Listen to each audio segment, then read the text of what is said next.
I love those girls. I would never do anything just because I haven't shed a tear. I'm hoping they're still around somewhere. I'm hoping they're still somewhere. Alive. I love those girls to death. Then show us that. I'm showing you the Chris that cares about girls. Is there any other way where we might see your hands on the girl's neck? No, we're not. And you know what I mean? Because when we find their little bodies, we're going to see the diameter of someone's hand and someone's fingers, right? So is that all possible? We're going to see yours? No. What's going to happen when their cause of death comes back to you for the girl? It's not going to. Okay. You sure? I'm 100% positive it's not going to come back to me. And what happens when a coroner looks and says, sees your fingerprints on her neck? I'm not going to need my fingerprints. Okay. The only injuries that were on Shanann's body were one set of finger or bruising, what appeared to be fingernail or finger mark bruising to the right side of her neck. Your Honor, understand very clearly, Bella fought back for her life. The frenulum, the connective tissue between her upper lip and her gum, had a 1.5 centimeter laceration. She bit her tongue multiple times before she died. She fought back for her life as her father smothered her.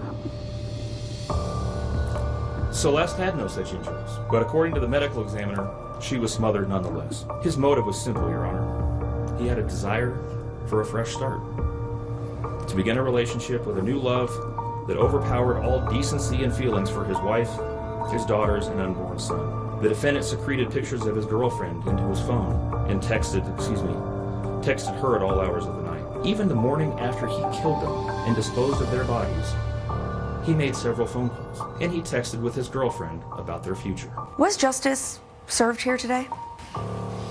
I think justice was served in the best way we can in Colorado right now. Now, interestingly enough, the district attorney says that his statement was probably the strongest piece of evidence that they had, because they said that what his story was, that Shanann killed the girls and then he killed his wife in a rage, there was absolutely no evidence of that. There was no evidence of a big fight. There was no evidence of a struggle.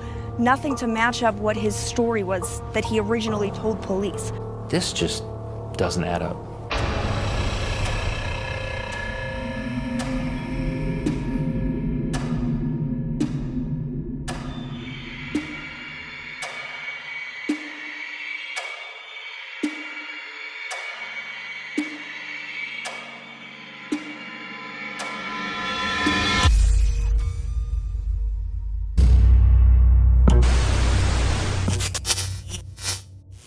While there is no official documentation to prove this, according to Ronnie Watts, Chris Watts' father, he asked the DA what evidence the state had against Chris, and DA Rourke responded, "Well, we have a theory."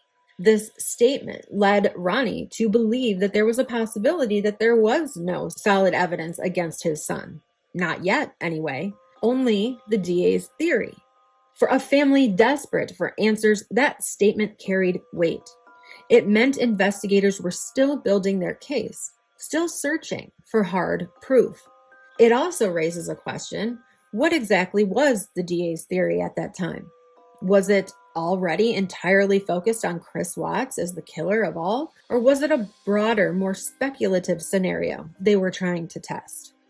What is certain is that Ronnie Watts knew about the affair with Nikki Kessinger before the infamous father-son interrogation room meeting. That knowledge came before Chris's partial confession and before the bodies were found. Why would this matter? Well, because it links Ronnie Watts to a key piece of motive that the DA and investigators were building their theory around. To piggyback off of my last video, I wanted to talk more about the lack of transparency that the DA displayed, not just to the public, but to Chris Watts' family, particularly to his parents, who tried on multiple occasions to speak with their son, but were never allowed. The only time they really welcomed the interaction was before Chris confessed, and that was used as a tactic in order to get Chris to confess. It was a roll of the dice for law enforcement. They could let Ronnie in, and possibly, given the strong relationship between father and son, Chris would tell his dad what really happened. That was what they were counting on. Or Ronnie could have told Chris immediately to lawyer up, and they would have had to let him go. Both Tammy Lee and Graham Coder knew this, and they mentioned it during the Lifetime documentary. Can I talk to my dad or something? Absolutely. There was certainly a concern that if we let Dad come into that interview room, he would say, hey, it's time for you to get an attorney. We were very concerned, but at that point, it was really a judgment call. They had nothing without Chris Watts' confession, nothing they could hold him on. DA Michael Rourke had a theory. That's it. A theory that even an unseasoned investigator could have put together. What's that famous true crime saying? It's always the husband. It was easy to believe the DA's theory because in today's world, statistics prove that if a woman is killed, it is 9 times out of 10 either the current or ex-romantic partner. 8 out of 10, a close friend or family member. Murder is more often than not committed by someone the victim knows, not a stranger. The more intimate the relationship, the more likely the suspect. The reason for this is the strong emotional and or financial ties. Now, when I look at a crime, I always go through the 7 deadly sins. It's my very unprofessional way of looking for suspects. What was going on with the victim and who were the main people in their lives? I start from the time of the crime and I work my way backwards until I begin to see patterns or red flags. Then I look for the possibilities of greed, pride, envy, gluttony, lust, sloth, and wrath. And in simpler terms, I look at finances, ego, jealousy or competition, overindulgence or addictions, affairs or betrayals, idleness or indifference, and anger or resentment. Is there anyone in the victim's immediate circle who has any of these traits? Did the victim have any of these traits? And it usually doesn't take long to weed through potential persons of interest. In this case, we had the main suspect, who was also the husband and father of the victims. The family was in financial duress for a majority of their relationship, and at the time of the crime, they were in danger of their second bankruptcy filing within just a few years. They had filed for Chapter 7 bankruptcy in 2015, and just 3 years later, they were headed for a Chapter 13 bankruptcy. They would have had to win the lottery or sell that big, beautiful home that they had built as soon as possible or risk foreclosure. They were 3 months behind on mortgage payments, and yet they're vacationing. Now, Chris Watts said he had zero control over the finances, nor much of anything else within the marriage. He merely existed, and he helped take care of the kids, working only to give up his paycheck every week, right? That's how he described it. He made the money, and Shanann spent it. He had no clue whether or not she was paying the bills or spending it on other things, but we have all seen their home and the inside of it. So far, we have greed, pride, gluttony, and sloth, right? Financial issues, ego, not allowing either of the two to ask for help, still going on vacations, and Shanann posting to Facebook that everything was sunshine and roses. Shanann seemed to have a severe spending habit that was out of control. And for sloth, we have Chris Watts seemingly indifferent to any of it, not doing anything at all about any of it. Then an affair blossoms, and now we have lust. In comes Nikki Kessinger with the envy and jealousy for Shanann and the life that Shanann and Chris had. And because of that jealousy and envy, resentment and anger, and in my opinion, even hatred for Shanann built in both Chris Watts and Nikki Kessinger, i.e. wrath. Law enforcement looks for means, motive, and opportunity. Chris Watts was not the only one with these 3 things. Nikki Kessinger also had means, motive, and opportunity to commit these crimes. So how is it that Nikki Kessinger was never considered a suspect? When Chris Watts was in North Carolina, he told his family that he was looking for a 2-bedroom apartment and was going to get bunk beds for the girls for the weeks that he had them. He was planning to have his kids 1 week on and 1 week off. That is what he told his family. He told me the situation, what happened, that the other girl.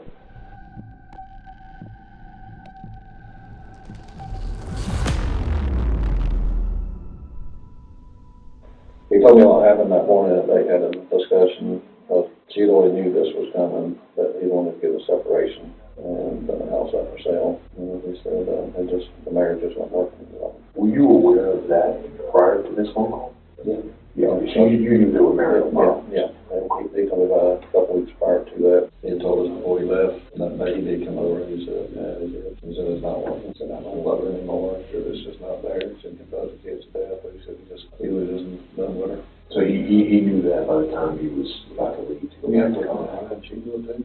She knew it too? She knew. He always told her about it. So had they, He said it was going to, Colorado was on the 50-50 state or whatever, and as far as husband and wife, he said. was the house for sale? Oh, he said he wanted to go ahead and sell it. I think he said he wanted to go into a separation, put the house up for sale. You know, anything on either side where they're fighting about how that would work? You know, if the two separate, who's going to stay in the house, who's going to have to move out, or, you know. Well, like I said, more or less, the 50-50 state doesn't want to sell the house, more or less, they pay child support and do their separate lease. And I don't know, it's still up in the air about visitation and all that. They haven't got that far yet. Now, Nikki Kessinger echoed this in her interviews with law enforcement. She even said she was the one who came up with all of it. Remember, she had a solution to all of Chris Watts' problems. Like, I was trying to help him find an apartment, like, just for him, not for me, but for him and his kids, to get set up. And, like, there's times where I'm like, well, where's your wife moving to? Like, how close is she going to be to you? You should be within, like, 30 minutes of your kids, so they're close. And, like, you want to be close to their school and close to your gym. And, like, what's your price range? Like, I was helping him get all of this stuff set up. And it was, like, in a very decent manner. Like, I was the one that would tell him, like, hey, when your kids are awake, you need to spend time with your kids. Like, do that. And then after they go to bed, like, if you want to talk to me, you can talk to me. But it was me that put that time frame on there because I thought he should hang out with his kids. He got back, and I started asking him, like, what are you going to do? And I'm like, you need to start looking for a new place to live. And I'm like, where do you want to live? And I was really trying to help him out. I'm like, do you want to get a house? Do you want 3 bedrooms so you have one and each of your girls have one? I'm like, do you want to, you know, like, do an apartment? Like, what do you want? You know, where do you want to live? He told me, well, I like Brighton. And I was like, okay. And then he told me he wanted a 2-bedroom apartment, and he said he wanted 1 room for him and the other room for his 2 girls. And I thought it was kind of cute. Like, I remember telling him, I was like, yeah, me and my sister had bunk beds. And it was really exciting. Like, I liked helping him, and I just wanted him to, like, I don't know. This is what he told me he wanted. So I was like, well, I will help you do the research. But another thing that I really took care of was to be like, where is she moving to? You know, I'd ask him, I'm like, well, what kind of custody are you guys going to have? Because he at work, they're about to switch his schedule. So right now he's like a Monday through Friday, and they're about to switch these guys to 8 days on, 6 days off. And I was asking him, I was like, are you going to have your kids like on that set of days off? I was like, because that would work perfect, like 1 week on, 1 week off. I told him a few times, like, I think that you should take the time to read some articles about what separation does to kids. And he's like, oh, they'll be fine, you know. And I told him, I was like, even though they're small and you think that they'll be fine, I was like, I think you guys should just read about it just so that you guys are prepared in case, you know, one of these two starts having a hard time with the fact that you guys aren't in the same house anymore. And I would tell him, I was like, you know, there's pros and cons to it, like, because he was like getting ready to do it. Just read. Like, that's what I always used to tell him. I'd always tell him to, like, I tell people to read about everything. Reading is so good for you. And so I took the time, and you will see that in the text too, where I I found this apartment. It was perfect. It was so cute. I was like, it's in your price range. It's like 6 miles from the gym. It's 23 miles from work. I'm like, you know, it's super close to Frederick. It's going to be by your kid's school. Like, this is the spot. I really tried to take everything with this whole situation very slow. The only part that I screwed up on was the fact that he wasn't completely separated from her when him and I decided to spend time with each other. I even said, Chris, like, you need space. Like, you're just getting out of a divorce. Like, personally, I think jumping into a new relationship is a little quick. I think this is also a little quick. And I'm like, so why don't we take our time? And I'm like, if you guys end up doing a week on, a week off with your kids, I'm like, the week you have your kids, be with your children. I think he's just been, like, so wrapped up in this whole thing that he's got in his own life and his life that he doesn't remember probably what it's like to, like, be single or have time where it's, like, just him. Sure. And so I was just like, you know, like, embrace that. I think it's a beautiful thing, and I really try to like take it smart with all that. And it was the same thing with his kids. And it wasn't, hey, we should get married, and hey, we should have babies, and hey, I want to live with you, and hey, I need to meet your children now, and let's cut the mom out. I was trying to just make his life convenient with like him, his ex, his kids, and all the stuff that he needs to do and work. The day of the murders, Nikki Kessinger said that Chris Watts had even set up a new bank account for himself, and they were scheduled to go see an apartment that Nikki had found for Chris the Wednesday after the murders took place. I started thinking, okay, well, I know in Colorado houses sell very fast here, so I was like, what's your plan? You know, and I was like, because you might want to be prepared. And I remember that's when the whole concept came up of, you probably need to start looking for a new place pretty quick. And that was when he was kind of overwhelmed with it, and that's when I offered to help. I was like, I'll help you. And he seemed pretty gung-ho about it for like the first week, and he seemed very grateful, and I was putting in work on it, and I was like calling him and kind of letting him know about places, and there really wasn't that many options in Brighton. I found one. I actually texted it to myself before I texted it to him, because I still have that in my phone too, because I found it and it was great, but it was like right at the beginning of my search, and I was like, I don't want to inundate him. So you said a week. Do you think you worked on that for a week? No, I honestly only probably spent like a few hours over a few days and just trying to like line it up. Just trying to think about how many days she had been back while you were working on that. Do you know what I'm saying? Oh. So you said, did you actually work on it for a week straight? No. Okay. It was just like a couple days after work. I would just like spend a couple hours if I had time, like at the end of my day, or if I didn't go to the gym, and just sit down. And I mean, I can give you a date on one that I worked on, because I texted that one to myself. This one, I loved this one. When is this? Saturday, August 11th. That's the night you guys went out? Yeah. To the lazy dog. Yes. Or the two lazy dogs.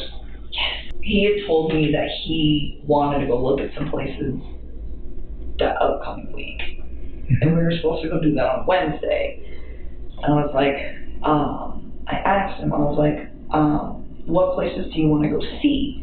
And I was like, did you really like that place that I showed you? Because it was just like super convenient for everything. And I had a little playground, and I had a pool. Like, it would have been awesome for his kids. And it was cheap.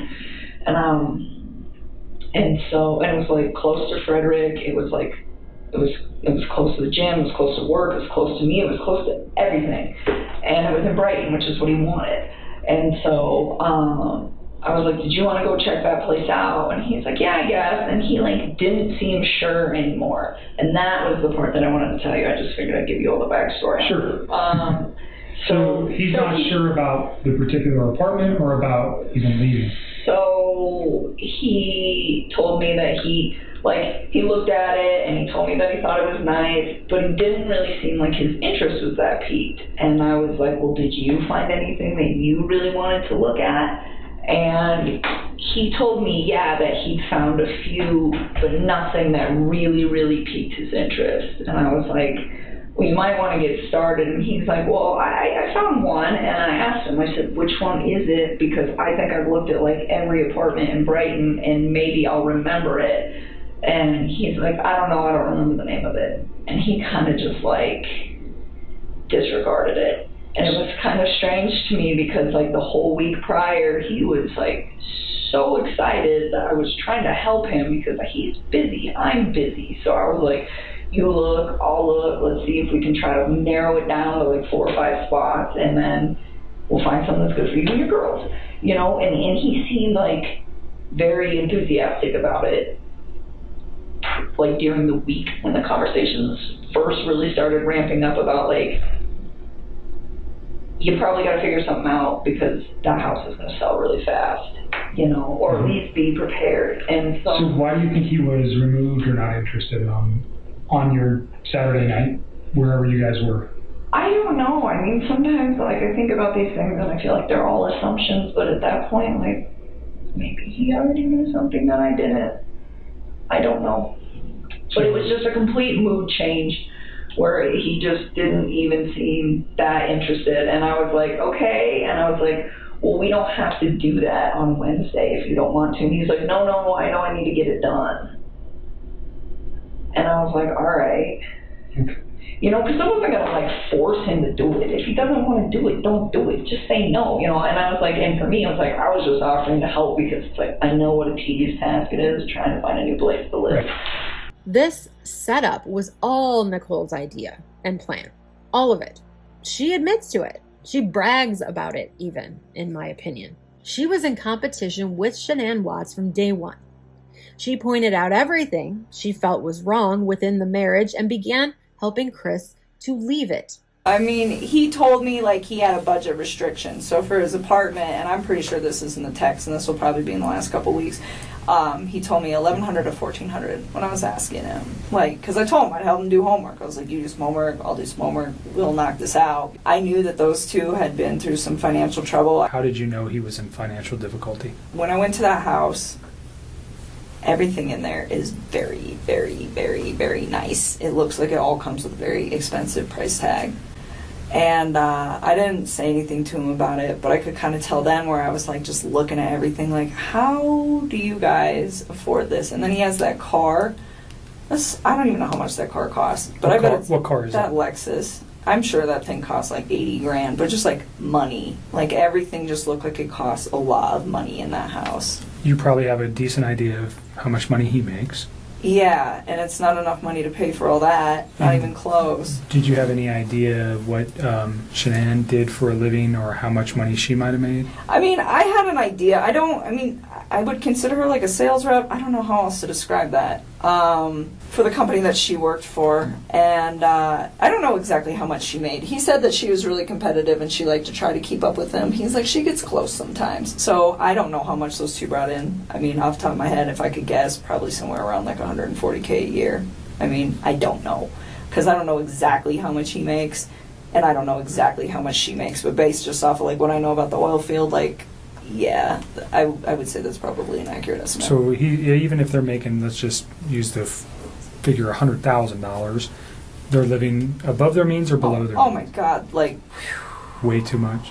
Way Did he ever discuss with you any of those issues? I mean, a little. I mean, I didn't know about the bankruptcy or any of that until I read on the newspaper about that, but I think he was really frustrated with the situation. He told me, he's like, you know, I feel like my paycheck goes in my bank account and I just watch it go like this. He's like, but it doesn't have to. He's like, she makes it like that. And I was just was he resentful for that? I don't know if he was resentful. I just think he was frustrated by the fact that they could be doing a lot better financially, and she, from the vibe that I got, had really bad spending habits. So she was a spender.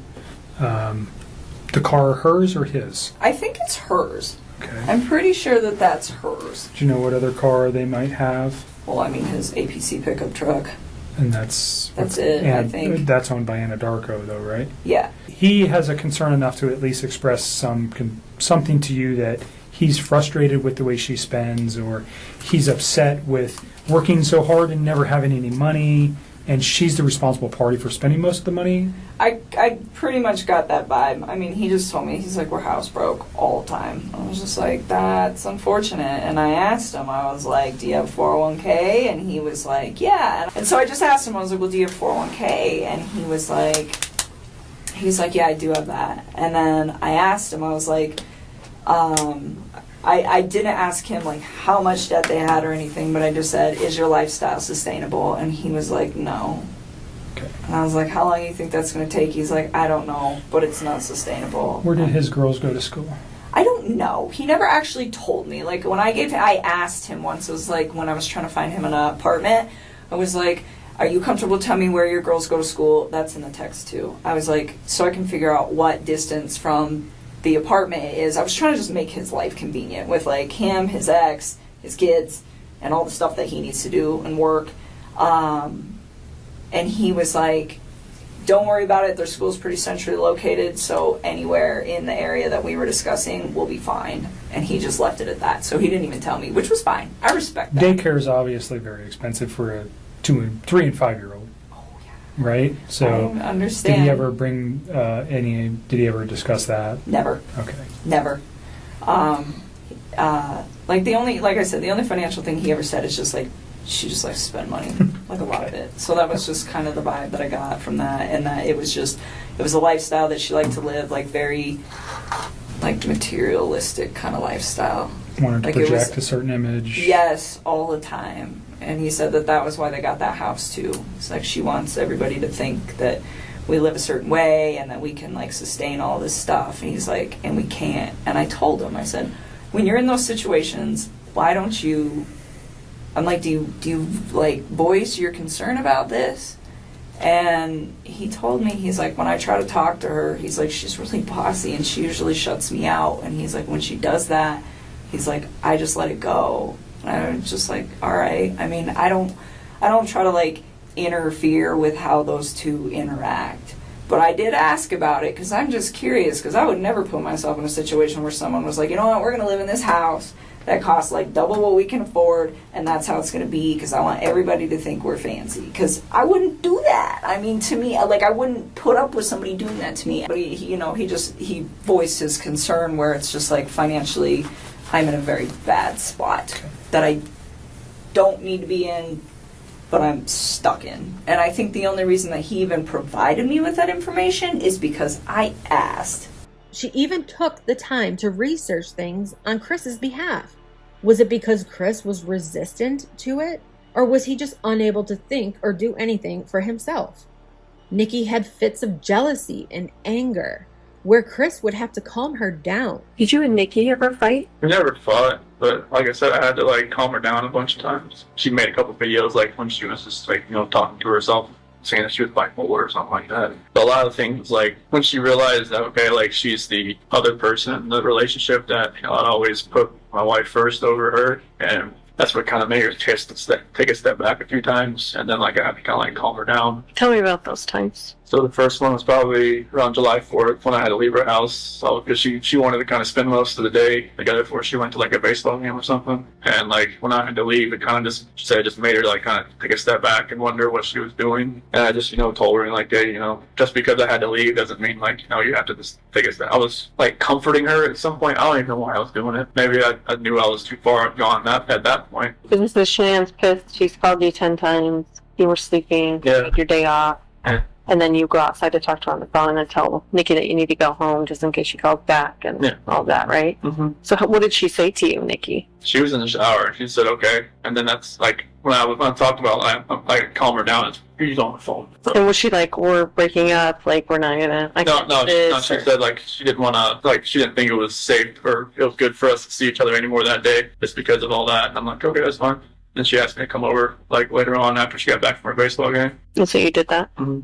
So what was the second one like? It was basically about the same thing. She was, I didn't really know it at one point, but I guess she had set up a couple dates with like some eHarmony app or something, and they never showed up. And she'd already made plans with me. Wait, what do you mean? She set up dates when she had plans with you? Yeah. Why would she do that? I guess she kind of figured out they weren't going to show up. I guess when she went to the baseball game, they never showed up, and there was another one and never showed up either. So she's actively dating other people while you guys are together? How did you find out? What'd she say? It was one conversation where I actually kind of fell asleep. I'm not sure why she even told me about it, but it was very random, and she could tell that it kind of like took me back a little bit, because I figured she would have told me that if she was actively still like looking around. I mean, she didn't have to tell me, but I figured she would. You think she told you though so that it would hurry you up and make a decision? You're making a decision? It might have been. I mean, she was up Chris's behind 24/7, even when Chris was in North Carolina. When Nikki said she told him to work things out with his wife and save his marriage, they spoke every single night for up to an hour plus. It just seemed like he had so much going on, and it was just beautiful that I was like, why don't you just try this out, and see if you can fix it? And he'd always be like, well, what about us? What about us? I'm like, don't worry about us. Like, that is more important. Like, try to see if you can, like, salvage whatever it is that you have going on with your wife. And I always got the impression that he was a great father to his kids, like, always. And so, I was like, and be the dad that you want to be. I was like, and see if you can make it work. And he just like, we kind of talked about it off and on for like a few weeks, and I was just kind of like, I don't know. Like, I think I was kind of like cold feeting about it after I went over his house. And so this was like pretty early on. And then he told me that he went to North Carolina, and he was like, I'm going to talk to her when I'm in North Carolina and see if I can get her to do this, to like try to like rekindle the flame.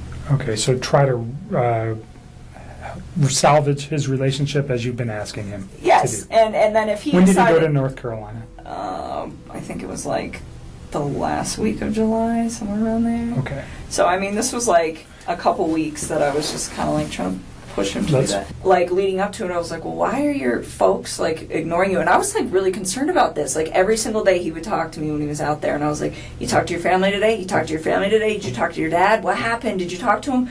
No, I didn't. Or, yeah, I talked to my mom. Well, what'd she say? Are you going to hang out with them? Like, I wanted him to see his people because it's important. Family is an important thing. You know, it just needs to function properly. And sure. Because it was just all very new to me, and it was like, take your time with this. Like, you don't need to like rush that, you know? Like, I remember when he was in North Carolina and he was like trying to patch things up with his wife, and he told me he loved me, and I was like, don't say that to me. Like, please go try to fit. And I mean, and that might even be in the text too, where it's like, don't say those words to me and then go try to make peace with your wife and lay in bed with another woman. Like, just don't do that. And I was like, it's not that I don't appreciate what you're saying to me. It's like, it just didn't sit right for me, you know. You guys are talking multiple times a day, at least. All the time. You're seeing each other on a regular basis. Yep. So it's a very and his wife is not around, nor are his children. So there's a lot of time for you guys to build your relationship in this first four weeks or so. Is that fair? Yeah, and even when she was back, I mean, it was still like we were still spending time together. Chris was texting her all throughout that trip and right in front of everyone. I mean, you can even see him texting in these photos that have been taken. I can't prove it was Nikki he was talking to, but I mean, it's not hard to imagine. Shanann told her friends that Chris was deleting texts from his dad. I wonder what was in those texts that he didn't want Shanann to see. When in North Carolina, Chris told his family about Nikki, and he also said that he was going to divorce Shanann and put the house up for sale. When asked by Detective Kobach if Nikki knew Chris's wife's name, she got all weird. She couldn't even say Shanann's name in a decent tone with any sort of respect. He went to North Carolina and he was trying to rehab his marriage with his wife. He said. Do you know her name at this point? Yeah. Okay. Are you okay saying her name? It's Shanann. All right. And this was after Chris had confessed to killing her. Nikki never wanted kids before she met Chris, and she and Chris had a life together that didn't include kids. And do you know the children's name? Yes, it's Bella and Celeste. Chris loved and adored his children. They were his life. He may have had a motive for these murders, but so did Nicole Kessinger, especially when we think about the kids. Do you really think Nicole Kessinger was the type to raise another woman's kids? A woman who she was disgusted by? It's Shanann. All right. Also, Shanann was never considered a suspect, even when Chris said she killed the girls. I get that, but it still should have been ruled out, in my opinion. Not that I'm saying she did anything. I do not believe she did anything. But it should have been ruled out, because in ruling it out, they would have been able to see if he had any sort of accomplice or if anybody else could have done it. Because he, at that point, was still adamant that it wasn't him who took the girls' lives. When Ronnie Watts was in that room alone with Chris, Chris whispered two important things. One, I don't want to protect her. I don't want to protect her. What? I don't want to protect her. You don't want to protect her. I don't know what else to say. And two, she hurt them, and then I freaked out and hurt her. She hurt them? Yeah. And then I freaked out. Well, no, I freaked out, not her. You hurt her. Those statements instantly became the pivot point of the investigation. But Ronnie had entered that room already aware of Chris's affair with Nicole Kessinger and had previously been told by the DA that essentially they had no hard evidence against Chris, only a theory. The night before the sentencing, we actually got to see the assistant DA. We didn't get to see the assistant DA. So we went over to see him that night with the so-called victims advocate person and talked to him. And we went in there and sat down with him. I asked him, I said, what evidence do you have? And he said, well, we have a theory. And I said, well, what evidence do you have? And he kept saying, we got a theory. He would never tell me what evidence. He never showed us any evidence. He never said he had any evidence. He said, we have a theory. It is my belief that it wasn't Shanann that Chris was protecting. I believe it was Nicole Kessinger that Chris was protecting. This is where I need to be clear that what I'm about to say is all speculation. It is my theory, one of several at this point. And what I'm about to say is not a proven fact. It is my opinion only. I do not believe that Shanann Watts killed her children. But I also believe it's possible that Chris Watts may not have either. In my view, the possibility exists that Nicole Kessinger may have played a role, either directly or indirectly, in the children's deaths. And when their case became more convoluted and law enforcement found out about others who may have been involved, the DA needed to wrap this case up ASAP. Because it was about to get messy and expensive. And that's if they even got that far into Nicole Kessinger's phone records yet to see some of the red flags that I saw and pointed out to you in part 3, episodes 1 and 2. Both Ronnie and Cindy Watts tried their best to be able to talk to their son before he signed that plea deal. For months. What did his attorneys tell you about contact with him, starting with his arrest? No contact. Everything is recorded. No contact. No letter writing. I didn't see the harm in the letters. Hi son, love you, keep fighting. We are here to support you. What is wrong with that? What can the DA do about letters like this? Why couldn't we just write him a letter? We did what we were told to do. When they called us to tell us that Chris was thinking of a plea, that he wanted to speak to us about it. And when we got down there, it was a lie. They wouldn't let us talk to him about anything. And then we had to talk to him through a screen and a phone. So Monday night was when you wanted to talk to him about it? Yes, and we weren't allowed. Everything just seems to be shrouded in secrecy. And just tell us what is going on.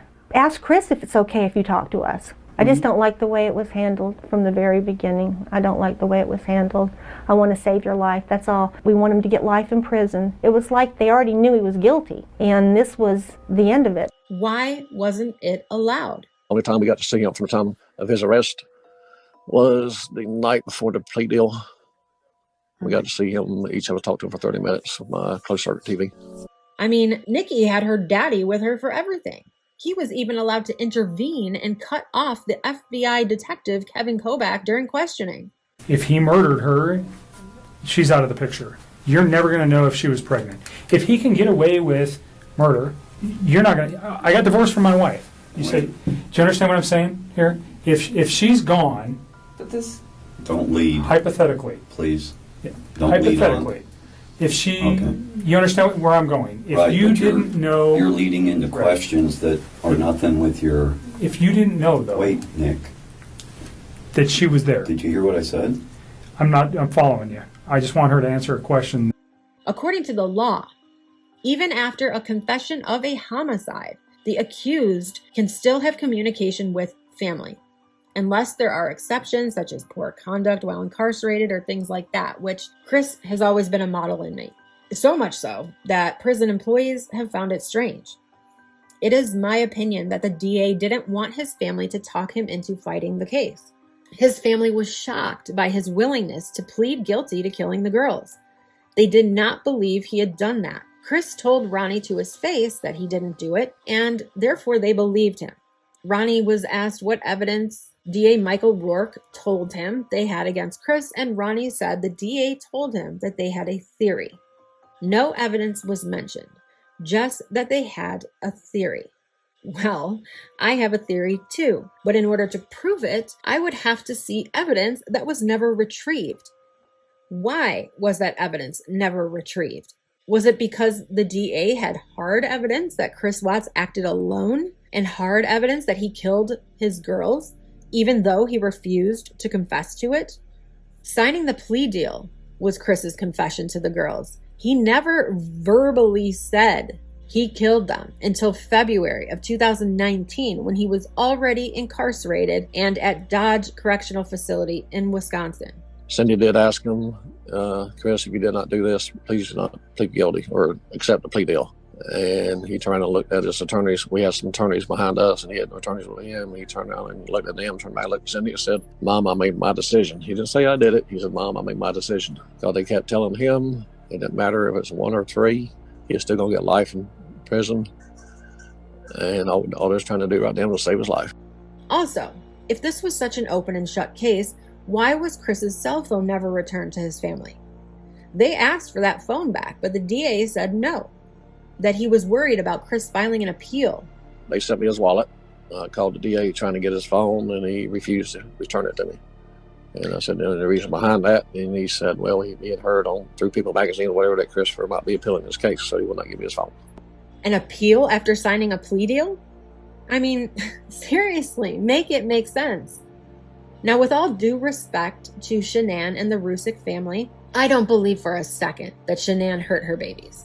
But the DA's ignorance to the fact that she could have kept him from looking for and preserving valuable evidence that may have pointed to other parties to the crime, whether it be for the actual murder or any other crimes that may have been committed, such as conspiracy, complicity, accessory after the fact. My point here is, Chris had all these plans that he himself did not come up with. Nikki came up with them, and he went right along with them and told his family verbatim what Nikki came up with. If this was not a crime of passion, aka second-degree murder, then are we supposed to believe that Nikki wasn't also helping him with the murder plan? I mean, I'm not trying to let Chris Watts off on any of this. He is the reason his family is no longer with us. He deserves to be in prison. But think about it. His whole life was planned out by Shanann and then Nicole Kessinger. There is not a doubt in my mind that Chris Watts would have killed his family without Nicole Kessinger being in the picture. I believe that. Would it have happened eventually? No, not in my opinion, because he didn't snap. These murders were planned, and Chris Watts had help planning them. There was a mastermind behind this crime, and it wasn't Chris Watts, in my opinion. We need to remember, 1, timing and phone records suggest that Nicole Kessinger's presence in Chris Watts' life was tightly interwoven with the days leading up to the murders. Number 2, Nikki's behavior after the fact, deleting phone data, conducting specific Google searches such as can cops trace text messages, and then deleting those searches, suggests she knew far more than she admitted. And number 3, the DA's statement to Ronnie Watts implies that they did not yet have any forensic or physical evidence placing Chris Watts as the killer or sole killer at the time Ronnie arrived and spoke with his son. And then, of course, we have Chris Watts' confession, which shifted any suspicion away from Nicole Kessinger or anybody else entirely, leaving a lingering gap in the official story. And in that gap lies the possibility that the wrong questions were asked and the wrong person took full blame. That's it for this video today. Thank you so much for watching. Please don't forget to give the video a thumbs up if you enjoyed it or learned something from it and think other people following this case should see it. You can also share it. If you're enjoying my videos, please go ahead and hit that subscribe button. It's a free way to support the channel. Also, hit the notification bell, which will alert you every time I post a new video. Please have a great rest of your week or weekend. Please be safe, be happy, be healthy, and most of all, be unapologetically you. Bye-bye.